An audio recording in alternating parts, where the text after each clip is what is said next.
ఈ వీకెండ్ టాలీవుడ్లో ఒక పండుగ వాతావరణం నెలకొననుంది. ఓవైపు గద్దర్ అవార్డుల ప్రధానోత్సవం, మరోవైపు ఏపీ సీఎం టాలీవుడ్ పెద్దల భేటీ. దానికి సంబంధించిన బ్రేకింగ్ ఇది. ఈ నెల 15 ఆదివారం ఉండవల్లిలోని ఏపీ సీఎం చంద్రబాబు నివాసానికి టాలీవుడ్ పెద్దలంతా వెళ్లబోతున్నారు.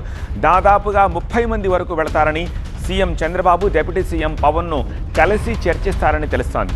డిప్యూటీ సీఎం పవన్ కళ్యాణ్ ఆధ్వర్యంలో ఈ సమావేశం జరగబోతోంది. కూటమి ప్రభుత్వం అధికారంలోకి వచ్చి ఏడాదైనా ఇంతవరకు టాలీవుడ్ బృందం వచ్చి ప్రభుత్వ అధినేతల్ని కలవలేదు. సినిమా టికెట్ల ధరల పెంపు లేదా మరో అంశం వచ్చినప్పుడు వ్యక్తిగతంగా కలిశారే తప్ప ఇండస్ట్రీ తరపున వచ్చి కలిసింది లేదు. ఇటీవల థియేటర్ల బంద్ వివాదం తెరపైకి వచ్చినప్పుడు ఈ అంశం కూడా చర్చనీయాంశమైంది. దీనిపై పవన్ కూడా ఆగ్రహం వ్యక్తం చేశారు. ఈ పరిణామాల నేపథ్యంలో ఇప్పుడు సినీ పెద్దలంతా ముఖ్యమంత్రిని, ఉప ముఖ్యమంత్రిని కలవబోతున్నారు. ఏపీలో సినిమా రంగానికి ప్రోత్సాహకాలు సహా స్టూడియోల ఏర్పాటు వంటి అంశాలపై చర్చిస్తారని తెలుస్తోంది.